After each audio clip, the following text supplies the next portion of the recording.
right, here we are again. We are. Got the new intro.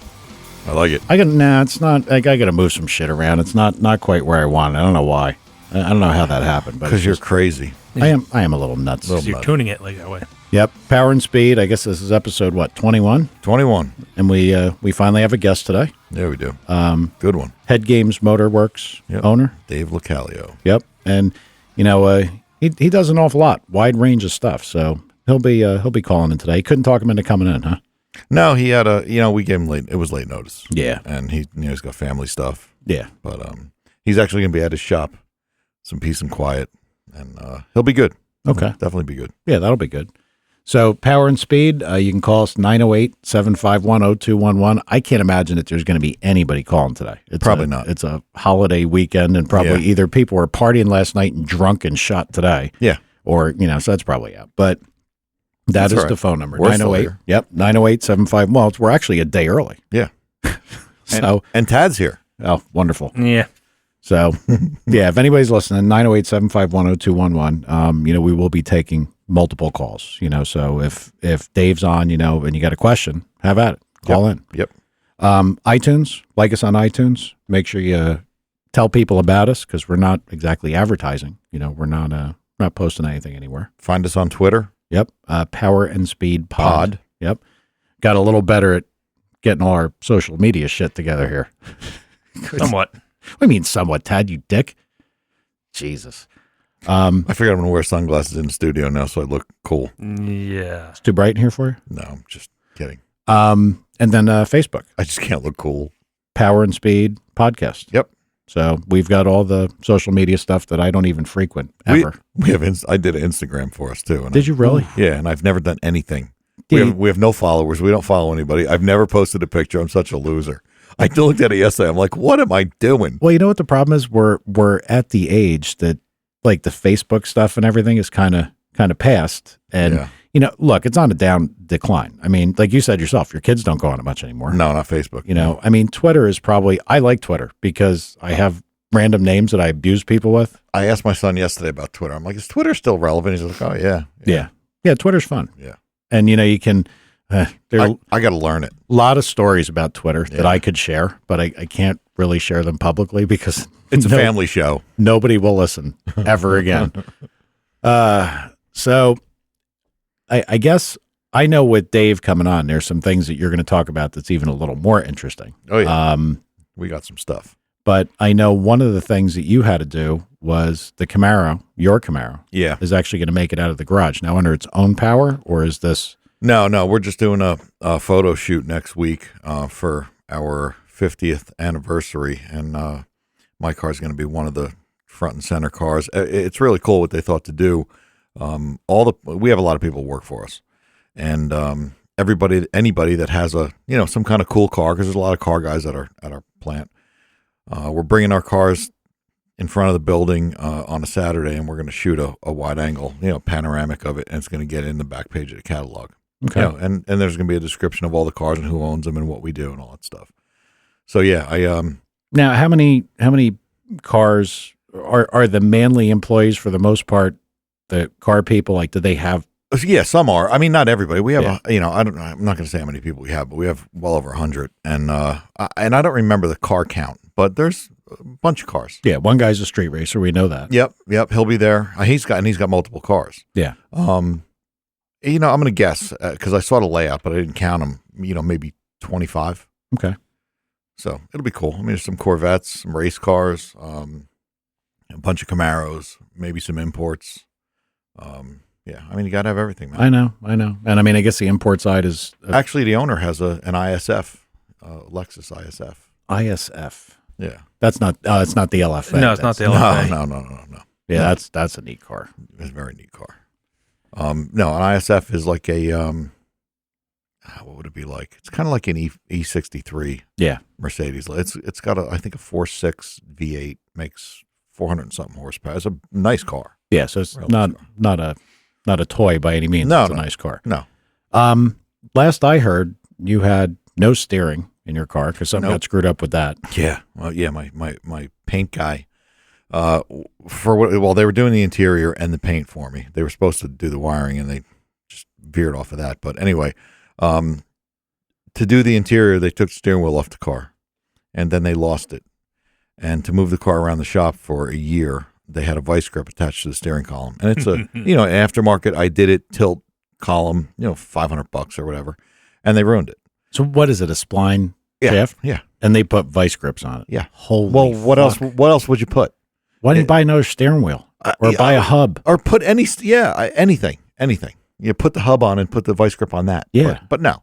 Ruin a, $50 hub or whatever it is, or $40 hub. Jesus. So I got a $500 steering column that I never have driven a mile, that I had to take back out, send back to the company, and $220 later, new shaft, new turn signal thing, new hardware kit.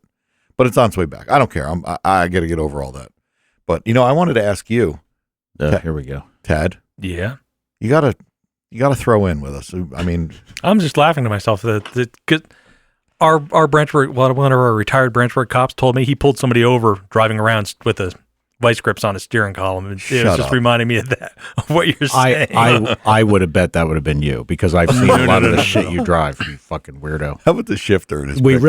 Tad, I would almost dispatch you right now to drive home and take a picture of that shifter handle, so we could discuss it. I actually have a video of it on YouTube. We don't need a video of it on YouTube. But at some point, I promise anyone listening, we will dive deeper into the mess that is Tad sitting across from me. The jealousy that everybody else here has against my shifter. So yeah, all right, whatever that is. So yeah, the question for you, as you know, we did the motor for that car, between 6 and 7 years ago, right? And we dynoed. We did it on a carburetor, and then we did it with both. Yeah, we did it with both. And I want to say I fogged it, but I don't remember. But it's been sitting, temperature controlled. But I don't see any problem. You? I would tell you that if it was temperature controlled, that's a big part of it. And this is like a motor storage tip for anyone. The last thing you want to do is have the motor sweat inside. Right. So temperature controlled. Well, let me qualify that. It was in a storage trailer in Florida. So I don't know if there's potential for sweating down there. I think whenever you can end up with dew on the grass, you could have sweating, because it's just dew point. Ruh-roh. Yeah. But it's in a sealed container, so. What, you think that it's hermetically sealed and there's no moisture that gets in a container? I doubt those containers are well sealed. Throw it in the water, see if it sinks. Well, I think it was hermetically sealed. Really? It's a sealed container? No.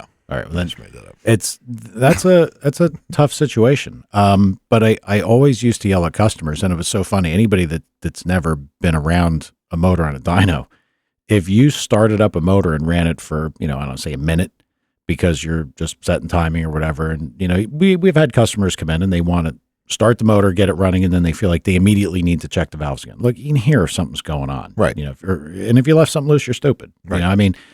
When you start it up, especially if you're going to do like a flat tap, you're going to do cam braking for the circle track, you're ready to go when you start it. Right. And it's got to run anyway if it's flat tap. Right. So on the side of things where people need to take the valve cover off to take a look, if you ran a motor a minute and then took a valve cover off, you're going to shit yourself. Yeah. Because you'll see a milkshake in the cylinder head. You'll be like, oh my God, my motor's bad. Yep. It's the first, I have a water leak, block crack. I didn't torque ahead. Yep. It'll make you crazy. Yep.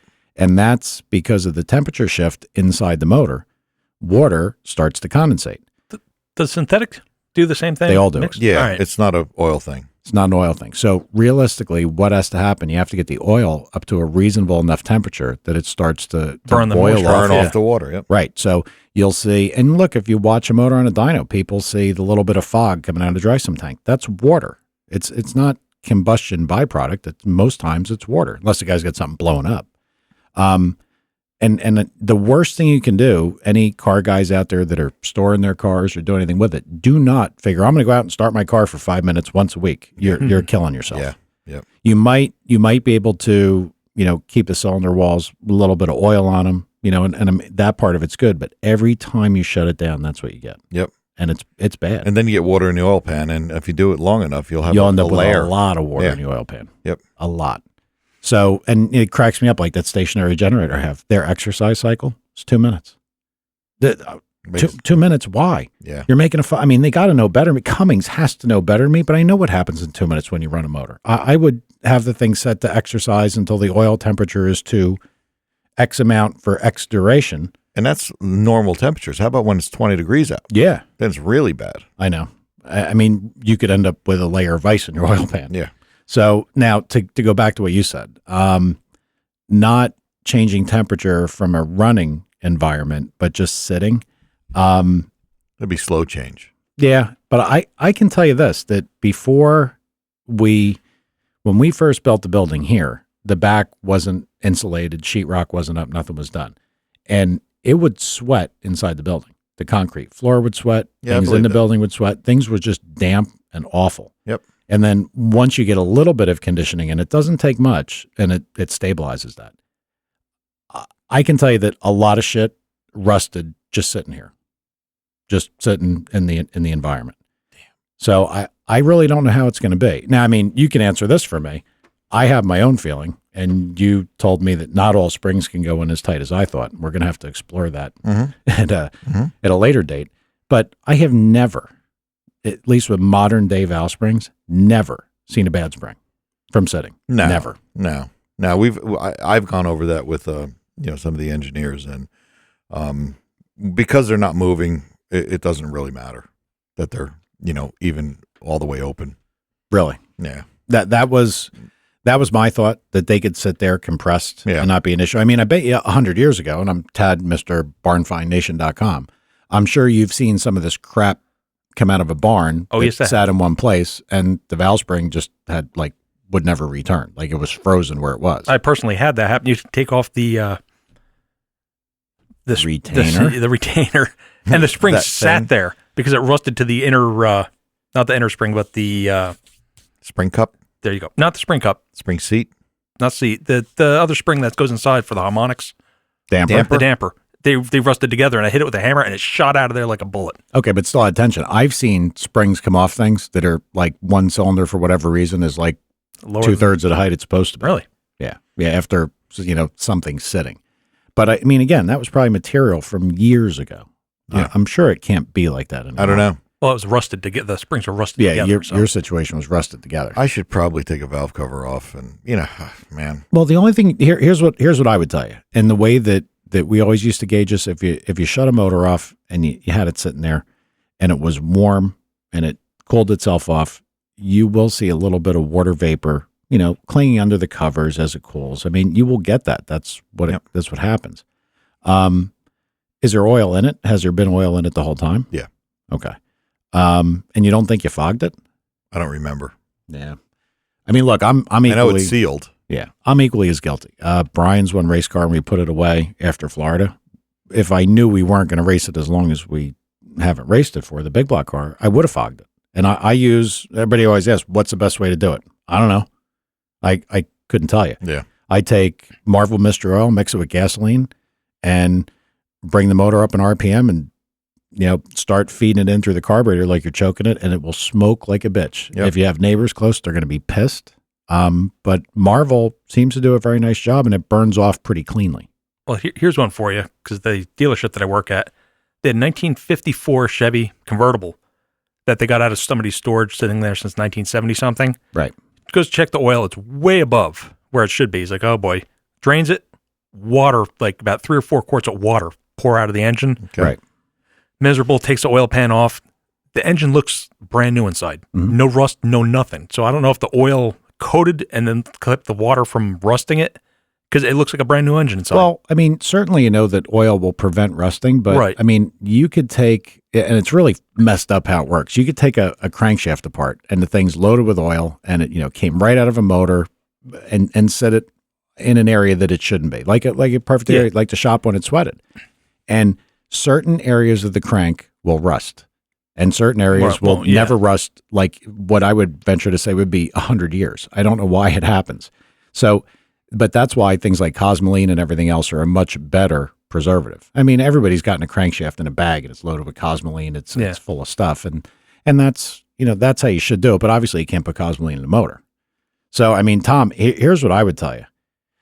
I don't have one because I never bought one, but a borescope would be a nice way to go in and maybe try to peer at the cylinder walls. Well, actually, we have them. All right. Okay. Since yours is an SB2, I believe the exhaust port angle, because it's such a raised port and such a straight shot, you might be able to get an exhaust valve open enough to look at the cylinder wall. Yep. And, look, you'd even open it with a spring tool. Just, be ready. Because I got to tell you a story about that. John punched himself in the face when the spring tool broke when he was really pulling on it.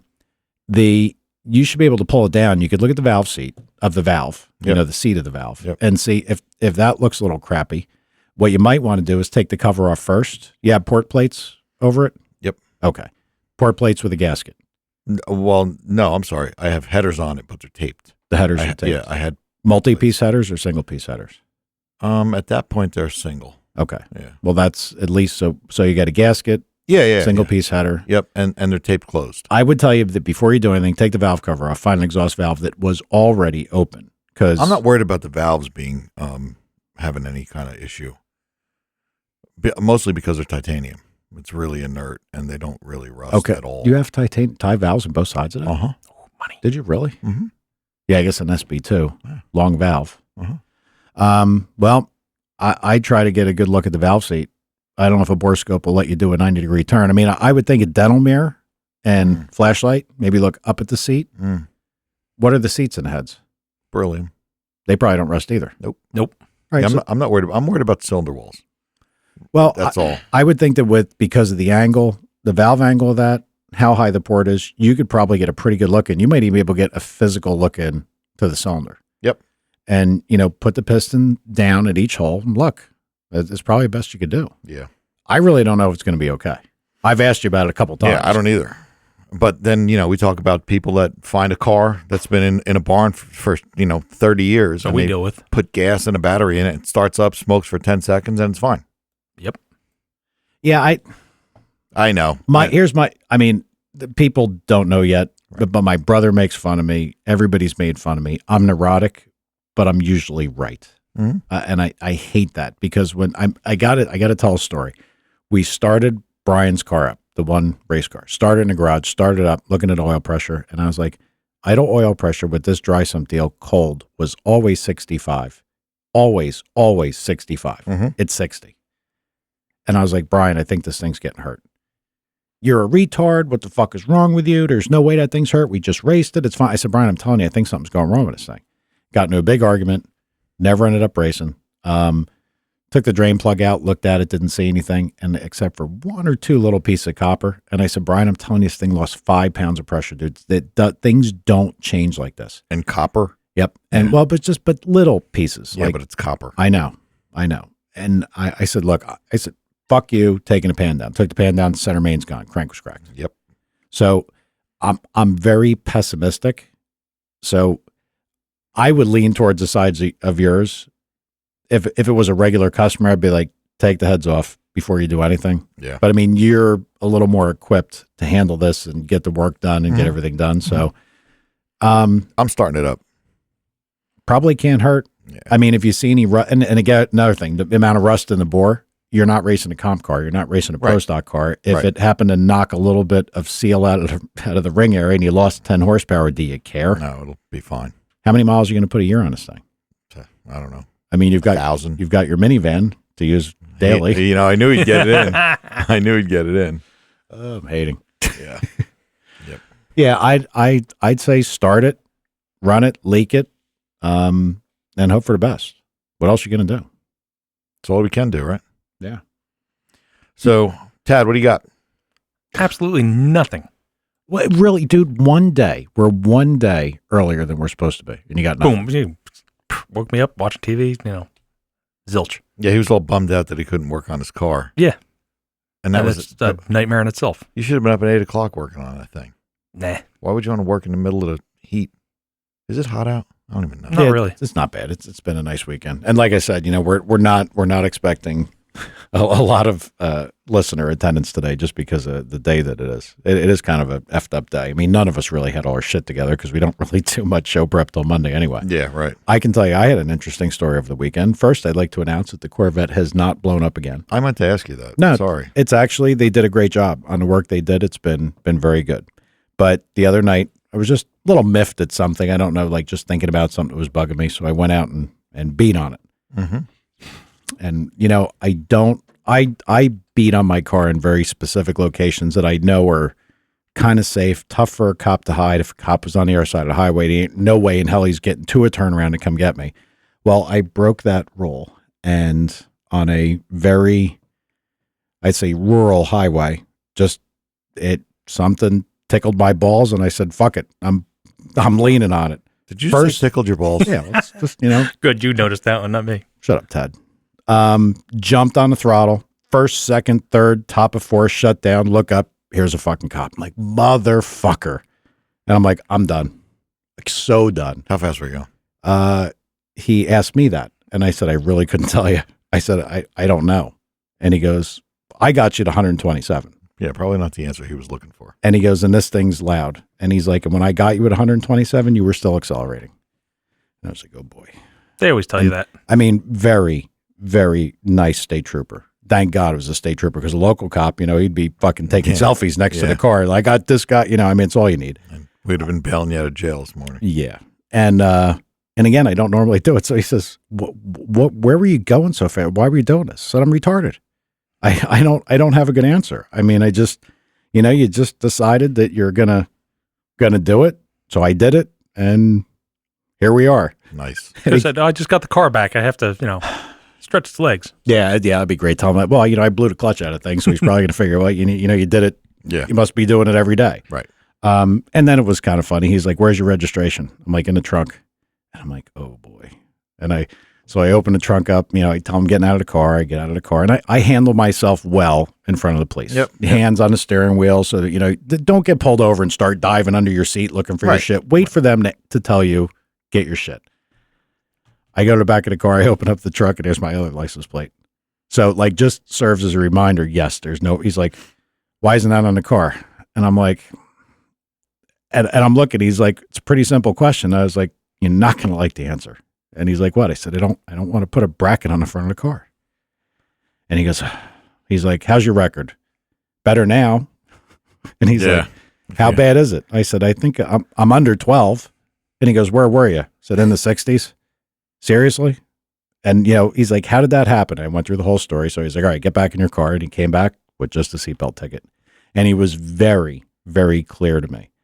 If I ever see you again doing something like this, it's going to be very, very bad for you. Yeah, yeah. And he's like, I will make sure that your point total that you had is nothing compared to what happens. And I'm like, completely understood. So, I mean, don't want to get the guy in any trouble. I'm not going to give his name, but if for some reason or other this happens to cross your ears, thank you. Because I'm sure 127 and a 50 would have been bad. Yeah. Our state police are good. Sorry, Ted. No problem. We'll talk now. 127. I've been a little bit less than that, and my license was revoked. So what do you have that'll go 127? My SVX. What is that? That ugly ass Subaru? Yeah. Wow. That went that. Well, you didn't fuck with that, did you? No, that's stock. Come on, that thing was a high performance car, man. Did you say high performance? Maybe. Oh, yes, I did. Maybe back then. That's, boy, what a weird car that was. Yeah. It was heavy, but ugly. Nah. Oh, we got a call? But no, I'm just saying, I don't know what time you have Dave scheduled to call in. Oh, well, he's anytime now. Okay. I'm waiting on him. All right, good. Now, you're going to talk about something with Dave that I think is actually quite interesting. And I really hope that nobody squashes that if they've heard anything else. See, this is fucked up. I'm like talking in code. I can't say it, and I want to say it. It's killing me. Well, let's just say it. No, I don't want to say it. Do you want to say it? Yeah, why not? All right. I mean, we can go over it with him, but there's when is this? Saturday. Next Saturday. This coming, yeah. That sucks, because if I publish this like Monday or Tuesday, there's a high listener count in that area. And that could be bad. Well, we'll take our chances. I think we got cleared already, so. Yeah. Well, it means they didn't find this. No. Because there was a little bit of hatred. Yeah. I was actually in the older ones, though. We haven't hated in a while. No, actually, I thought it was, we're getting too clear on this. All right. Somebody is on, like a dummy. I didn't light the phones up, so let me get in right now and see who we got. Yeah, I was going to say, we did get a like on our post already. On what post? That we're going to be live today. Oh, wonderful. So maybe we have a listener. Well, I would think by that caller ID description, that is our guest. You think? Yeah. I mean, I got it pretty right. Hang on a minute here. Let me bring him on. Since you know the guy, Tom, you can introduce him and talk to him. Go ahead, Thomas. Dave Localio. Hello? Do you sell shoes here? Hello? I knew he'd be good. What's up, Dave? What's up? You. Sorry, I'm known for my propness. Dave, I got to tell you, I forgot. I always forget about that because you're one of my boys. But I should have told these guys some of the antics that you pull. I should have told them about getting ice last time we traveled together. But anyway. No, antics are good. Yeah, I know, but I forgot to tell you that Dave, punctuality is not top 10 in Dave's list of things to do. I've been better. I've been much better than I used to be in years past, but no, you should introduce yourself. Michael here, Michael Troopy. How are you? It's, I actually have heard a lot of things about you, from Thomas, and I've been out of the a lot out of the engine building side for so long, that please forgive me that I don't follow, any of the import guys, to speak of. The only guy I know that's worth anything that's got a Subaru is Tom, so. Gee, thanks. Well, Tad, your thing was a bag of shit. That stupid lock differential. You could a stupid clutch. You couldn't even drive it. It was awful. Mm-hmm. I feel so. Yeah, you see, I had some Subaru with a locked up center differential or something, and it was just, if that's what your import customers are like, you have to deal with. I feel sorry for you. No. Well, we'll let Dave talk, but Dave deals with a pretty good clientele. He's most of my guys are 600 to 2,000 horsepower, or maybe a little bit more than 2,000 horsepower, 6 cylinders, and we do a lot of 8-cylinder stuff too. It's a little less, less publicized, but and you do some 10-cylinder stuff too. What's that? You do some 10-cylinder stuff too. Yes, we do some Vipers and some of the other 10-cylinder variety. Yeah. We have to keep hush about those things. Yeah. Gotcha. So, Dave, let's talk about how you. I've been telling these guys you've been a car guy forever, and it's actually pretty cool your story.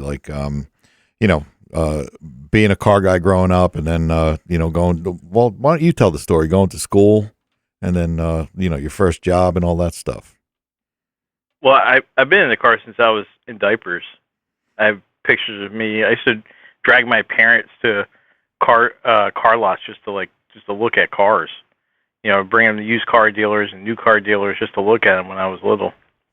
That's pretty cool. My dad was in the car, so he didn't pursue it as a career because he had children, and he decided to get in with the state. He was a really smart guy.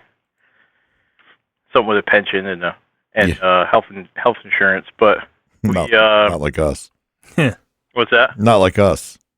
Yeah, not like us. We went the wrong direction and followed the passion. Yeah. And I left high school, and I wanted to get a job in the racing industry. I was a mechanic at the time, and I just didn't like getting dirty. I guess I'm a prissy like that. No, I can completely relate to that, because anybody that works on racing engine equipment, the last thing they want to do is work on something and get dirty. Yep. It's one thing getting oily. It's one thing, having, assembly stuff on you, but it's another thing where you're digging crud out of your fingernails and everything. That sucks. Well, that's why you hired me, and I worked in back. So. Yep. Everybody's got one. I dirty you stayed up on the phones. Everybody's got one. Yep. Jesus, true. Yeah, so I lived there. I went to school. I went to school of automotive machinists in Houston. And I ended up getting a job there. And Judson, who is the owner there, kind of took me under his wing. And by giving me a job there, he opened up a lot of opportunities. I met tons of people, like Jeff King when he was the owner of Holly. Yep. Or I'm sorry, not the owner, but the president. Yeah, president. Butch Bass. He was from, I think it's at Pro Media. Pro Media. Well, now he is from Pro Media. He's really tall. The newest addition to the Power Block, Pat Topolinski. Yep. He was one of my. Actually, I recruited him at our school. That's what I did there. I was a director of admissions, and I recruited him. He ended up. I mean, he was probably the baddest dude that's ever walked into the doors there, and he ended up working for Mark Powick for I think about 8 years now. Yeah, that's a. He just left there and opened up and started with Power Block. So I got to meet some really interesting people throughout, through my school stuff. And then one of the people I got to meet was Pat Musey, because we followed the NMCA tour with we had a 275 drag radial car. School built, we set records with it. Actually, the first time out, we set the record in the class, won the race. They tore us down. They couldn't believe a school would actually be able to do such a thing. Now the school's kind of known for its drag racing and exploits, but back then it really wasn't. So I met Pat Musey, and I went to work for Pat Musey. When I came home, I had a job offer at Holly. I had a job offer at Comp Cam. Scooter Brothers, great guy. He wanted to give me everything. I was going to be part of the NASCAR program over there, but I really just wanted to go home. I wanted to go back to New Jersey. Now, I want to ask you a question while you're telling this. When you worked for Musey, were you strictly a cylinder head guy, or were you general, automotive period? He would let me play with the dyno. I used to clock out. Some of the engines there were just so cool that I didn't want to. I mean, I enjoy doing cylinder heads, but I really like making horsepower. And when you're working there, you're on the other side of the dyno, and you hear those things fire up and hit the button with nitrous and listen to that thing scream. I just some days I would clock out and just help him out on the dyno. Right. But nothing I got paid for, but I got the experience of doing it. Is that when Scotty ran the dyno there? Nitrous guy. What's that? Is that when Scotty ran the dyno there? No, it was before Scotty came there. He was still at P&G. Oh, okay. So Pat was doing it. Pat was doing it, and Dave. Oh yeah, Dave. That's right. Yep. Yeah. Yep. And the Swede. Yeah. Robert. Yeah, he's still there. But they working at Pat's was like just an awesome experience. I got to work under Tommy Gonzalez, who was a really good head porter. He's just a hand head porter that, and Charlie. Oh yeah, Charlie. Charlie he was married to Harvey Crane. Harvey Crane's daughter had a couple kids with her, and they split. They came up here, and I got lucky enough that he worked at Pat's and taught me how to do short turns and combustion chambers, and I know his stuff was in IndyCar stuff back in the day, but so I was involved in domestics for a really good portion of, I guess, the beginning of my career. I've had Grand Nationals. I street raced back in the day. I used to street race down Northeast Philly. Mm-hmm. That's kind of what fueled it. Interesting. Actually, I got caught street racing with my father in the car with when I only had my permit. Oh, so wait. Hold up. You were street racing when you just had a learner's permit? Mm-hmm. Oh my God. That's pretty cool. Really cool, Dad. I guess so. My dad would have kicked my ass. Yeah. No doubt. Well, he was with me, but he didn't like getting yelled at by the police officer. That was the last time that he went street racing with me. I had to wait until I got my license to go back. Wow. I was surprised you were even allowed to go back at that point. That's a pretty cool dad that would do that. I mean, my dad was always into performance, period, but there were a lot of pretty hard rules, and the street racing thing was one he always wanted us to stay away from. Yeah, he wouldn't have been down with that. Not my dad. No way. Wow. No, he wouldn't have. So I've never been to the Philly locations, but I know for a while that was pretty serious there. There was a lot going on there all the time. What years was that? How long ago was that? We're talking 98. Well, this was the ticket thing would have been 92. Okay. 93. Gotcha. And then I raced there till about right when Fast and Furious came out, because that kind of destroyed street racing. Yeah. That's when all the import guys came out. And I wasn't an import guy. I did not like imports. Hey, Dave? Do you know Dave Acker? Yeah. Yeah, I mean, he street race with him down in Philly. Yep. Well, I used to watch him street race. He was much faster. Yeah, he was the man. I mean, he's still still involved. Yeah, between him and Mario, I'm trying to remember Mario's last name. They had Mario had an El Camino that said "Bad to the Bone" on the back of it. I would say both those cars were maybe the mid to low 9s back then. Yep. Which was really fast back then. Yep. Not really fast now. Especially on the street, they weren't tubbed. 10-inch tire. And Dave had the Capri at that time? He had a 69 Camaro, an orange 69 Oh, that's Camaro. right. Back then. Yep. Wow. If I remember correctly, it was a small block car. Yeah, we talked about how much stuff changed. Like when we frequented some of the street racing locations, like my brother and I, you'd look at a big block and you'd say, a big block should be about this big. You know what the components are. You kind of knew the physical limitations of what was out there. That you could get a better idea. Yep. But now, I mean, the amount of progression that happened over time. I mean, what is streetable? I mean, could you imagine going back into the early '90s and saying, "Yeah, I'm going to drag race a guy in the street and the guy makes 2,500 horsepower"? No. They'd be like, "You're high. There's no way that could happen. It would never happen." Nope. And now today, you could roll up to race somebody on the street that could have probably a 3,000 horsepower streetable car. Yep. It's crazy. Only because of turbocharging. Yep. Yeah, but just everything that can be done now. And I mean, I guess some of your work is, obviously in the import and probably on the turbo side of things, there's the power areas are incredible. What can be done now for a street car. Yep. And we should say engine management as well. Yeah. All that IndyCar stuff coming, like Motec, all that stuff coming into our realm, getting affordable, where we have traction control, we have telemetry, we have anything we can, those guys had back in the early 90s. Right. So Dave, tell us about the car.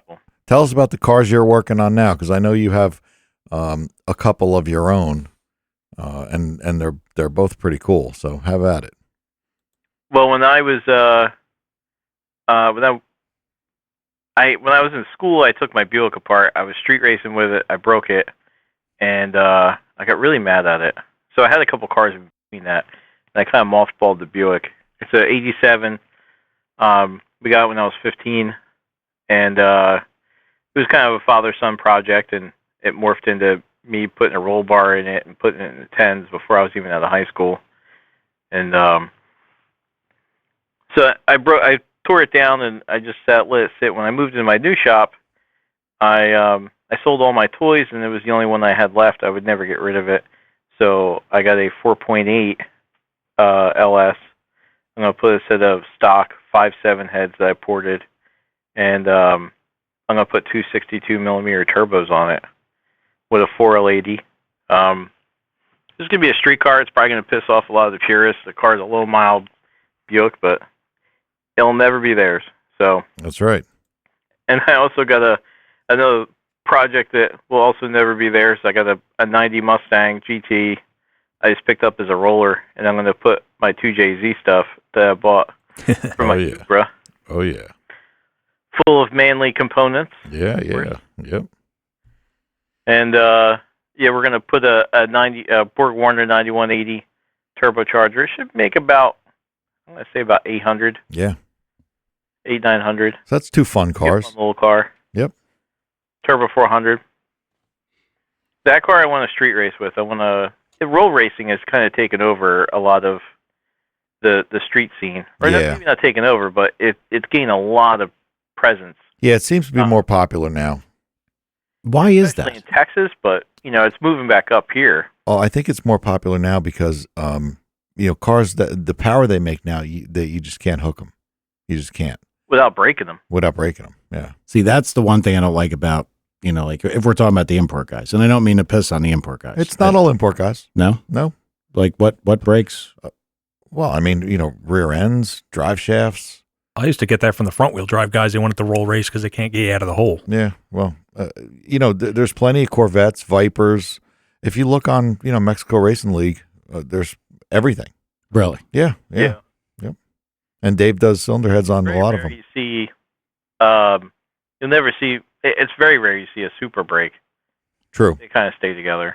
Yeah, they do. I mean, but part of the reason why you see some of them things break is they got the wrong components in it.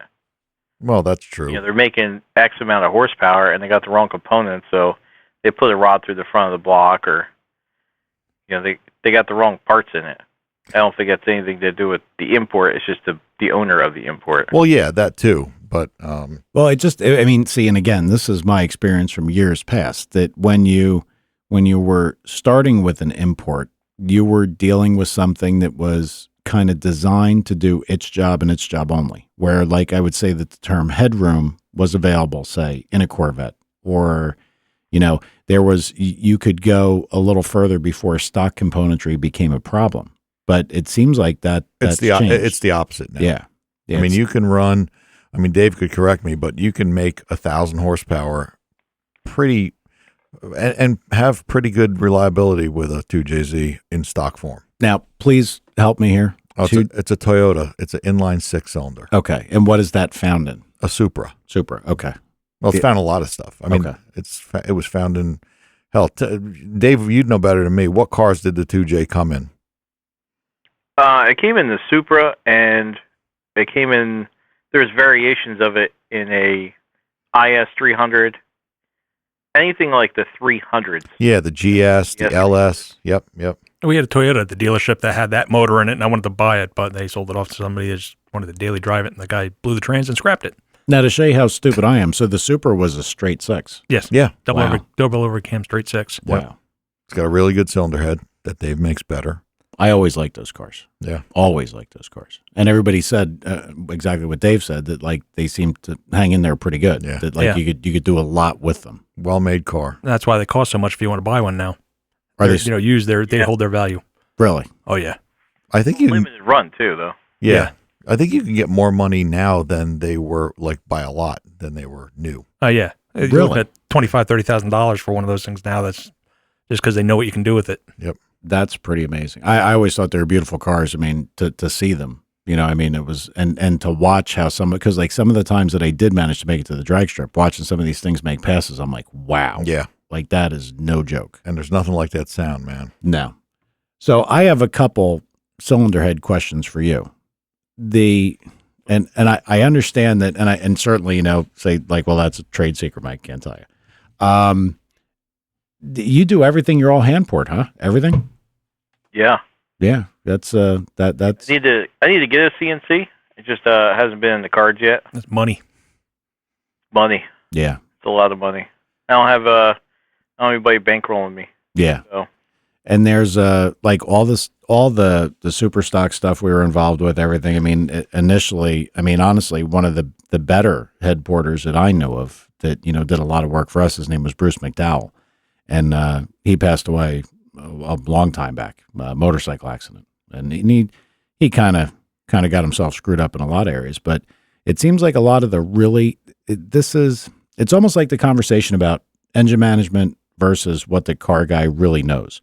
It seems like the very good head porters that moved to CNC, they are successful. The guy that bought a CNC to become a head porter is not successful. Yeah, that would make sense to me, and Dave could elaborate on that. You got to know how they work. Yeah. And very few people do. Dave does. Well, a lot of people think bigger is better. Just make it as big as it can be, and the car doesn't hit its ass when you put the head on it. They'll just, you know, or a one-size-fits-all. Mm-hmm. You know, big valves, big port, and they think that works, and it just doesn't. And only a guy that uses a flow bench a lot, or, you know, you don't even need a flow bench. You need a car, like a good running car, a good clients. And not just one of them, but a group of them to kind of figure out what works and what doesn't. Well, you see, that gets into... I've seen a lot of those guys. Excuse me, what's that? I'm sorry, go ahead. No, I've seen a lot, like you said, the guys that just get bankrolled, and they buy a CNC machine just to do parts. They just do cylinder heads, and you know, it's made a head porter almost to everybody, but they don't work right. Yeah, I mean, because you have to have the fundamental knowledge behind it. Even, I mean, and I know that like one of the things that the CNC machines brought forward, I mean, if you can digitally scan a head, you could also be a CNC carbon copier and get yourself close. Yep. But there's things that probably people don't really pick up on, even if you're doing that. There's reasons that things happen that they don't understand. Like always had the debate with everybody. They're like, what does it flow? What does it flow? What does it flow? And I think that the flow number is part of the component, but there's much more than that. Am I right? I mean, I'm not a head guy. Let me put that straight out there. I know that, and again, these are all old timers that you probably wouldn't have heard of, but like there was a gentleman that was in New Jersey, in Rockaway. His name was Billy Crow, and he actually went to work for a cup team. He closed up a shop and said, I'm done doing this. He would do a valve job on a set of super stock heads. We get them from the head porter, and they would go directly to this guy. And the super stock valve job had rules. It was pretty finite. Mm-hmm. And whatever he knew in the valve job area, it was always worth 7 to 10 over what anybody else had ever done. And I could tell you that I don't think you picked up a bunch of CFM because he did the valve job, but it seemed like carburetor signal was better. Everything was better. So there's a lot of little nuance to this that I think a lot of good, I'll say, head porters might not really know. And the only thing that teaches you that is a practical experience of doing the handwork. Now, I got a question. The stone valve job to finish or all certi? We have Sun equipment. Okay. Yep. But I know people with certis, and they also, a lot of people will just touch it up with a stone. With a stone in the end. Okay. Yeah, just the 45, because there's other things that you do to the head in between the valve job that you don't want to cut it again, but you just want to clean it up. See something that, very fine stone, and you just kind of touch it up, just the 45 at the end. Mm-hmm. Interesting. Yeah, there's like I said, there's a lot of little nuances and tricks here that, like, the guy that goes out and buys a Certi or a Sun and says, look, I'm going to get this cutter and I'm a valve job guy. And and I've had people say, well, of course it's good. I just had a valve job done. It was done on a Certi or a Sun, and it was the right head for what I do. And that's really not, it's not that simple. It's just not. No. Well, they think that, like, 5 angles, everybody comes to me and they say, I need a 5-angle valve job. I have a 4-angle valve job that will shit all over my 5-angle. And it's just what those angles are. So a lot of people will say, again, they want the 3 or a 5-angle valve job, but they don't know what angles they need. So I'm able to kind of dictate how the head performs from that valve job and how it's blended in. The throat diameter is a very, very crucial issue. I mean, that's probably one of the biggest things of what we do is between the valve job and the throat diameter. Certain cylinder heads like a different percentage than the others, so it's not like a cookie cutter thing. Yeah, like you said before, one size doesn't fit all. If we're talking about window or Venturi area, it doesn't always work. Like you can't say, I found the magic number, and that works on every set of heads you do. Exactly. Not one valve job will work on every head because there's different valve angles, there's different combustion chambers. When you're doing the small block Chevy stuff, big block Chevy, I think it's less of a nuisance because they're all kind of the same. They all have kind of the same shapes. Whereas doing a sport compact, I have many shapes to deal with because we don't just work on one particular head, we work on all of them. And we do domestic too. So trying to find valve jobs for all that stuff, and really the new one would be a better machine for us because we do a lot of custom cutters, but again, that's a $100,000 machine as well. That's a CNC seat and guide machine. That's a single point, and you can just tell it what cuts you want. Yeah, I remember somebody, maybe it was Ron from M2, and he was still in it. He said what he'd buy now that's what he was looking at. Yeah, new and Epoch. Yep, that's exactly an Epoch. That's it. Because they always thought of Ewok from Star Wars every time somebody said Epoch. Yep. Yeah, that was an interesting idea, so that you're not locked into the cutter type. I guess that you can. It's infinite. I mean, you can tell it what you can design your valve job. I thought that was pretty neat. Yep. And I guess like everything valve job, the way the chamber's unshrouded, the way the chamber's shaped, everything comes into this. That's yes, absolutely. If it's gonna be blended or not blended, some stuff only likes to be blended halfway. So when the customer gets it, or say another shop gets it, they'll pull it apart and they see this ridge somewhere and they think, "Oh man, why did that guy leave that there?" And they take it out. And they don't realize that it's supposed to be there. Yeah. Yep. That's funny. A good example of that is a trick flow head.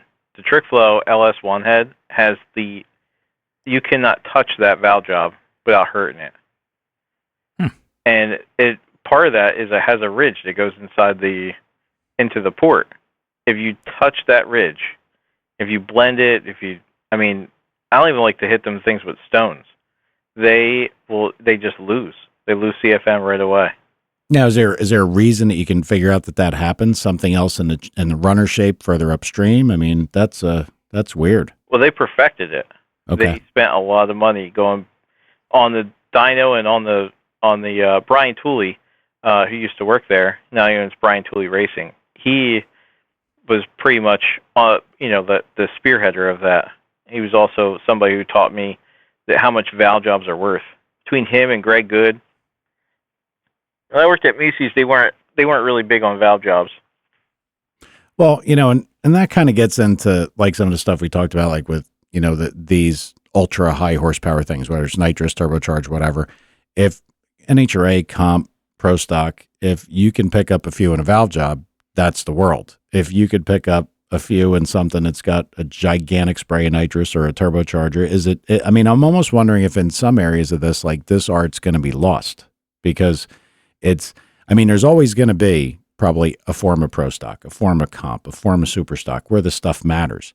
But I think that, like you talk about like nuances of piston rings and everything else, they're going to have their area that they fit into, but how many people are going to continue to learn this stuff? Because the areas that you can have this much development in are getting kind of smaller and smaller. Yeah, but to interject here, you just sold a set of heads on a small block that you had done by the guy, and the guy you sold them to cleaned up the heads because he didn't think they were right. Yeah. I'll tell you, I had sold, my younger brother had a set of an LT1, reverse cool LT1, that was done by the McDowell guy, and it was basically done like a super stock head for the street, and it was a very, very good cylinder head. The motor made very, very good power. Well, the guy I sold it to told him, don't touch it, don't mess with it, don't do anything. Right away, sent it to a head guy. I'm like, there we go, that's over. People just don't know. They don't know. No. And then he picked out his own cam. The valve job. That's probably one of my bigger successes. When in 2008, I almost lost everything here, and I had to reinvent myself in a way because the NHRA, Dopey, all like the big drag race series that I was involved with had gone away. Yeah. And I really needed to go into the street car stuff. And in 08, we had that crash and nobody had money. So the biggest thing that I had to offer was I know what a cylinder head needs. And I could do that at an economical price. And that was our pocket port, which is pretty prevalent in the domestic side, but it's not very prevalent in the import. So I started offering a pocket port where you do the short side radius, the bowl, resize it to the size of the valve, and a good valve job. And some of those will outflow or flow with some of the people's ported heads that they sell. The valve job. I can actually attest to that because somebody looked at one of his heads against a high-end ported head, and his head was better. Really? Yeah. Yep. I have a self-serving question. Uh-huh. Any experience with like the Brodex kind of spec head, like the track head that like the circle track hillbillies use? I looked at them, and they make no sense to me. Okay. Which would mean you can make them better. Automotive set over here. I think they're that's a $5,000 cylinder head. Oh no, I think you're looking at you're thinking of the big block stuff. I'm talking about the small block stuff. No, the 305. Oh no. What I do, or what my brother does. I shouldn't say what I do. We race Northeast Start Modified. And there's a 358 class, and they use a Brodex spec head, which I think is very much like a Track 1. I think that's really what the head ended up being. Yeah. But, I had a conversation with Brian, because probably over this winter, if he really starts racing and if we're going to do something again, got to do a set of cylinder heads, and you're really not allowed to touch much on them. They have gauging points, they have casting marks that have to remain in place. But I said, Brian, all that matters. I said, but really, when you've got something like this, I bet your bottom dollar that every one of these guys that puts these motors together just, probably grabs a Surrey or Sun and Cutter and puts a valve job on it. I said, there's going to be something to be found here. So I'm gonna have to get a set of those heads to you and let you look at them.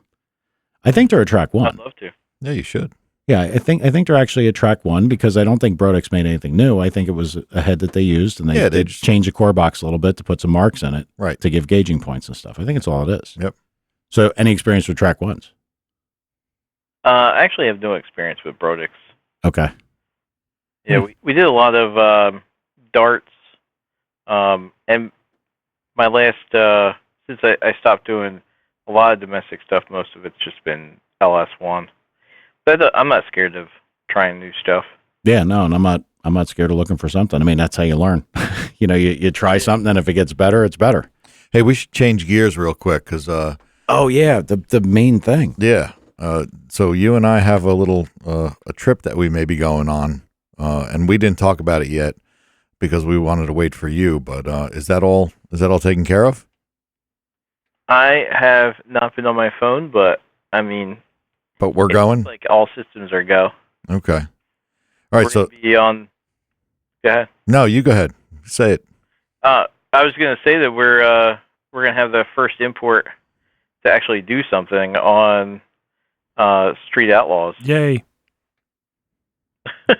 Sorry, I'm the import guy here. Well, no, Tom's an import guy. That was our too. But Tad, you are such a fucking retard. That was our crowd noise. One yay. What the fuck, dude? I'm a car guy. It doesn't really matter what it is. That doesn't mean to me either, but I saw that one GTR went on there and just got toasted. I was like, well, that's not a real good GTR. So, I guess you probably can't talk about what's going down there specifically, because obviously they're going to want to air the content, but it will be an import that's going to appear in the racing side of things. Yeah, it's going to be a Supra. Yep. It's going to be a Supra. It's going to be one of our... We set some world records with a variation of this car. It went low sevens, 198 miles an hour in a 10.5-inch, not a W car, but like a full Supra, independent rear suspension. And so there's a back half version of that car that's going to be racing on Street Outlaws. Wow. Now, can we say if this is in a list race, or is it a cash days race, or whatever silliness they got going on here? Because we've hated on them, but honestly, like, if anybody from Street Outlaws listens, and unfortunately what we end up with, a lot of people in Texas, a lot of people in Oklahoma, there's an awful lot of downloads that occur in those regions. We have given them more credit than we normally would have, because it's been more about racing and less about this list stuff and trying to make up drama. I think the racing is really the part of this that people like, not as much the stupid drama with the list. And it's been better this year. It has been better, and I've actually watched it more often than I'd probably like to admit. It's pretty good. So now they're traveling, and they're showing some of the races that they did before the list. Before. If you go on Google, you can see old videos of Boosted and all those guys racing at the same place that they have all the lights, and they run that cash days, and right. It's probably something they didn't always want to publicize, and now the show's gotten so big that they kind of have to, just for the drama of it. Yeah, and it's going to be two crews. It's going to be an import crew versus them. Okay. And you're going to do it in Oklahoma City. All right, and you're got a guy that's part of the import crew. That's good. That's really good. Yeah. Yeah. So me and Dave we're gonna fly down there and try to get our faces on somehow. So wait a minute. You are actually gonna be on Street Outlaws. Well, one of the guys in the crowd. Yeah, we're gonna try. That's the idea. We're gonna put Tom in the dress and Dave likes me in that little sundress. I bet he does. Yeah. I got pictures of that. Oh God. See, you blew it again, man. Why would you have pictures of me in a sundress? Because I might need them later on in life to get when I need something. Be like, Tom, remember that set of Pistons I needed? All right, just so everybody knows, I've never been in a sundress. So. I'm not so sure. Anyway. Until on TV. Yet. Yeah. So, yeah. Street Outlaws might make you do it. Well, I never know. So we're going down there. I'm pretty excited. I think it's going to run, and all those guys are super cool from the Street Outlaws. I got to hang out with them at when we went to Texas 2K, and Daddy Dave actually was driving one of the GTRs we do cylinder heads for from Boost Logic, and just a really cool down to earth guy. They're just car guys like us.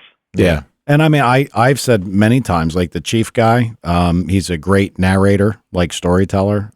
Yeah, we've never hated on him at all. No, he's good. He's one, and he's the reason, his personality is why he's the guy that's always like the presenter of the show. He's really good at that. And like the Daddy Dave guy, he's kind of cocky, but I think some of that is for the TV stuff. Is that the Sonoma guy? Yeah, the Sonoma guy. Yeah, and I mean, you can come across like the Booster guy came across as very cocky, but I've heard from other people that he's not quite as big a dick as he seems like, when he's on TV. But I mean, it's got to be entertaining. Yeah. But yeah, it ought to be great if you guys are right there on set. That would be awesome. That'd be really awesome. You mentioned Chief, and one thing I wanted to say, I read an article about when those guys decided to take the Murder Nova to the track and run 10.5-inch tire car, that he was mentioning how everybody was looking at them, and he knew that everybody would be judging their performance. So it's a lot of pressure to go from, being somebody who is on TV and everybody's already has their expectations on you, and they decided to go for it anyway, which I think is very courageous. Yep. Some people would shy away from it because they don't want to be seen, or they're worried how they're going to be viewed afterwards. There's a lot on the line there. Yeah. Well, and then the fact is, after it. Well, and the car went really fast, so that didn't hurt. Yeah, no, I think overall, I mean, those guys they're really out there doing it. The only thing we always picked on was the silliness of the show, and it wasn't as much those guys. Look, those guys were the cast. There was somebody that was directing. Yep. Said, you guys do this, and we'll have you ride this mobility chair or whatever. And they're like, okay, I'm on TV. Okay. Yeah. I mean, and, we have hated on some of the stuff like where they race. A lot of what you see, the streets lined with telephone poles. I mean, and from a safety perspective, as you get older, you start to think about more shit like this because more of your friends have got fucked up over the years. I mean, it's, but yeah, I got it. I'm excited. I wish I would have known sooner. I would have liked to try to get down there. Well, it's only a plane ticket away. Buddy. Nah, I got shit I got to do. Yeah. Have my Las Vegas rubber nose and glasses and everything. Yeah. Dad, trying to get out there. So, hey, hopefully we'll have a good showing. That's the biggest thing. You see a lot of the guys come up against them, and they're used to driving on the track, and then they race them on the street, and those guys know how to get a car down on almost any surface, it seems. Yep. So they're a really tough crew to run. Well, they certainly know how to get down their surface, which you would think they should. But the car that's going there, it's got enough tire on it, and I don't know. I'm pretty hopeful, knowing how those things work. It could be pretty cool. And I got to tell you, from watching the show, GTR going. Yeah, from watching the show, I think that if they got a whooping, I think they'd record. I think it'd be legit. I mean, I guess if it's not, you might say something. I don't know if you're going to be able to say anything, but if it's not legit, I mean, no. Well, now it's an episode I want to watch. So just because I'm on it. Yeah, okay. Let's go with that.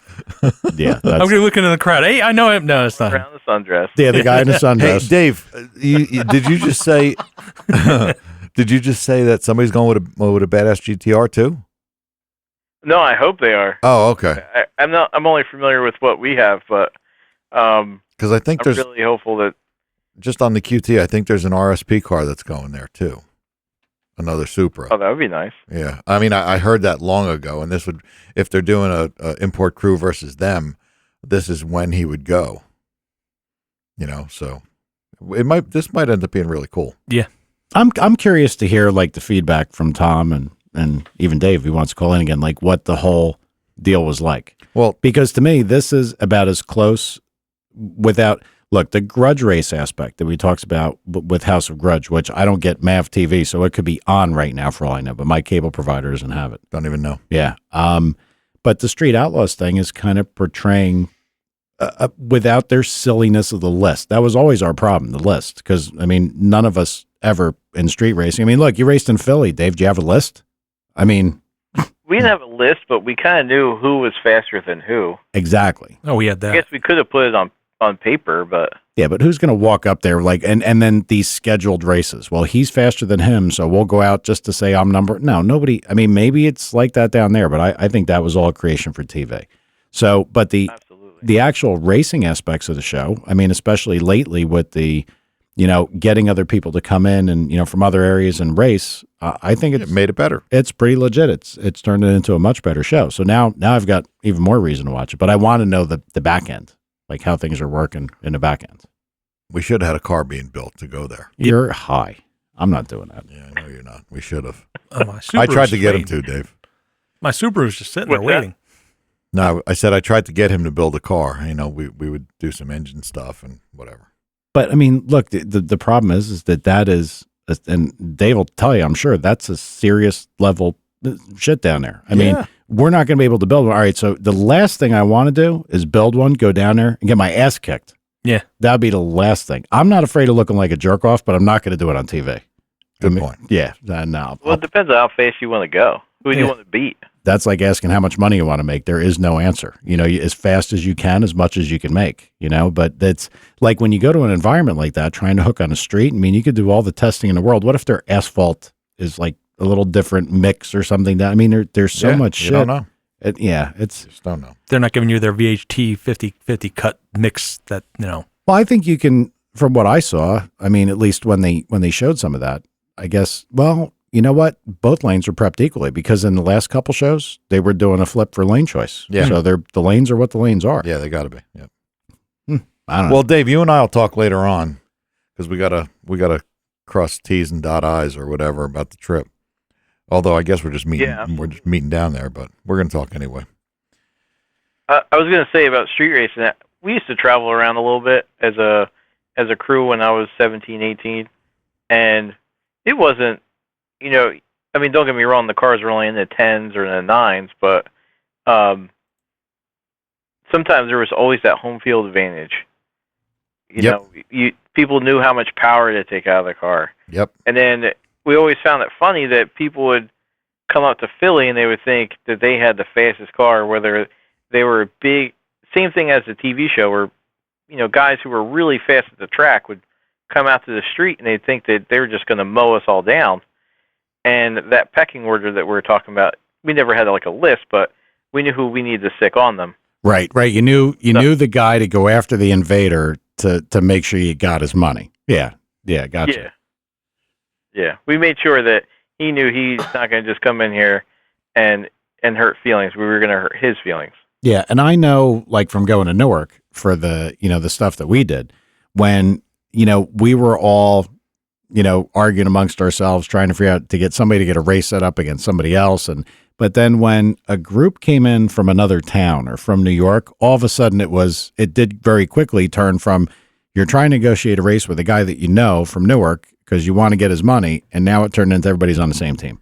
Yeah. So all the Newark guys would end up racing against the New York guys. And it got like, it was almost like you threw a switch. Okay, look, we're stopping our bullshit and we're going after these guys. Right. And then everybody that would never talk or would never talk on a super friendly level is like, what do you think about that thing? Did you look at that? Did you see that? Did you notice this? I mean, it's just how it was. I liked it. I had fun. Yep. I had a lot of fun. I miss street racing. I want to go back to it. Let's do it. Ugh, not me. I did enough of that. I want to do some highway racing though. Yeah, see, that's getting 100 carried. to 200 mile an hour pulls. Yeah, that's getting carried away. What are you gonna do that in the Grand Prix? I mean the Buick. That's real aerodynamic. No, I think that would be. Yeah. Those cars are not made to go. Well, I would like to do maybe the 70 to 140 mile an hour pulls. I could do that on the highway. Yeah, that wouldn't be bad. Is that like a class of racing that they're doing? They have like these ranges of roll racing that they do? No, I mean they do, but see it on YouTube like a lot. Thing everybody knows the 70 roll. Sometimes the cars make so much power you can't really go from a 70 roll because it'll just spin. Yep. You know, kind of like they can't go from a dig. They also can't go from a 70 roll. Yep. Like some of the heavy hitting Lambos, 70 miles an hour, they'll almost change a lane. Yep. I mean, they're all wheel drive, but they make 2,000 horsepower or 1,800 horsepower, and they'll just skate across the whole lane. Yeah, it's insane. So they have to do it like 100 or around a little bit over 100 to and do like 100 to 180 mile an hour pull. Yeah, and I guess get to the point that either there's, some multiplication of downforce from the chassis, or just that it's that much harder because of the speed that you're already going at to get the tire loose. Or all of it. All of it, all the above, yeah. Yep. Well, man, I got to tell you, this was good. I hope you're going to call us back, after you guys get back. Well, he's going to come in. Oh, awesome. We just didn't give him the notice, or I would have, we'd have drove up together and we could have had him for a whole hour and been fun. Yeah, you'll have fun here, dude, and then you can make fun of Tad. Yeah. I mean, once you're here for a little bit, you'll understand all the Tad stuff that came out of. You'll get it. You'll understand. Yeah, you'll understand. Awesome. Well, the most important thing, what you should do is plug your business. Give contact phone numbers, Facebook pages, web pages, whatever you got, because this will be heard by probably better than 20,000 listeners inside the course of a week. Yep. So, that's about where we're at. That I probably should make it quite that clear, but we are where we are. Who cares? Yep. So let us have all your info. Go ahead, Dave. HeadGames Motorworks. We're out of Princeton Junction, New Jersey. We work on everything. I do motorcycles. I'll do exotics. I do imports, domestics, whatever you have. You can check us out on Facebook. Just search HeadGames Motorworks. You can like us on Instagram. You can email me at headgames330@gmail.com or give us a ring. Phone number's on the website, 609-882-3211. And I don't know what else to say. Nothing. You done good, man. Yeah, it was great. Yeah. It was great. Cool. So you guys will be going Saturday? A lot of fun. Yeah, and we'll definitely be looking to have you back, especially after the. Now, one last thing: the episode that the Supra will be racing on, you're probably bound by something that you can't talk about anything until it airs. Don't know. Yeah, I'm sure they're gonna. Yeah, probably. I'm sure there is. Yeah, I'm sure there's got to be stuff that came out. Like they raced in Texas 2K, and I haven't seen anything about it on online yet. So okay. Yeah, I'm probably wait until they're about to do it. Yeah, there's got to be some kind of non-disclosure thing you got to sign. Yeah. So, we'll get you in, and then we could talk about it a little bit. But I'd love to do it after the episode airs. Yeah, we'll have to work that all out. Yep, we will. All right, man. Well, thanks. Look, I really appreciate it. I enjoy talking to guys that kind of understand how everything works, like the head side. Because for me, I can always learn something because I was never a cylinder head guy. Never was. So it's always good for me. Well, we'll get him back. It was a pleasure. Talk to you guys soon. All right, I'm going to get you a set of those track 1 type heads because I got to find a little something on these other hillbillies. I don't know. I got to get a little better. All right, Dave. Thanks again. Cool. Thank you. Thanks. See ya. Later. What a good dude. I told you. That was so funny. We started right off the bat with the have you seen my shoes thing? A jerky boys kind of thing. Yeah, jerky boys thing. He's good. He's funny. Yeah, and I like a lot of things he said, and I didn't want it to come out that I was quizzing him. Like somebody had actually sent me a text message. What are you doing? Trying to see if the guy really knows anything? And no, that wasn't. But when you got a guy, he said enough things that I know he understands, like the things of the valve jobs and he knows. why. And these are the things that when you always talk about as an engine builder, you take somebody else's stuff apart and you're like, and I have to compete against this guy. You see a guy who's got, like 100 thousandths wide, 45. It's wider than the valve. And you're like, what? Yeah. These guys, you can tell he's the real deal and he knows what he's doing. I'm going to give him a set of the spec heads. Absolutely. Because when I tell you, the heads that he did for my deal, mm-hmm. when, we had a little issue and when one of the guys looked at them against a really high-end CNC ported head and they were markedly better. Really? Dave's were, yeah. Yeah. See, the thing with this thing that we got to do, this is like sort of like a stock, super stock set before they were allowed to port anything. Yep. And you don't know, you got the interpretation of the tech inspector, what you can and what you can't really do. Mm-hmm. So you kind of have to test the water test the water. Excuse me. Then you got to get failed. Yep. So you know, like where the line is. How far to go? Yep. Yeah, they've got tools. They've got dowel holes, locating holes drilled in the head to measure stuff because people were getting very creative with these things. I'm sure. Yeah, so they made it better and better. Yeah, big go no go gauge setup. Well, Tad, once again, you were a tremendous resource for the show. I try. I appreciate it. Come on, Tad's good. We got to hate on Tad less. What? Hate on him less. I don't know why I said it. If it's a double-edged sword for Tad because if he talk more, he's going to get hated on more. I didn't pick on the sundress thing, so no. But we got to work you a little bit, Tad.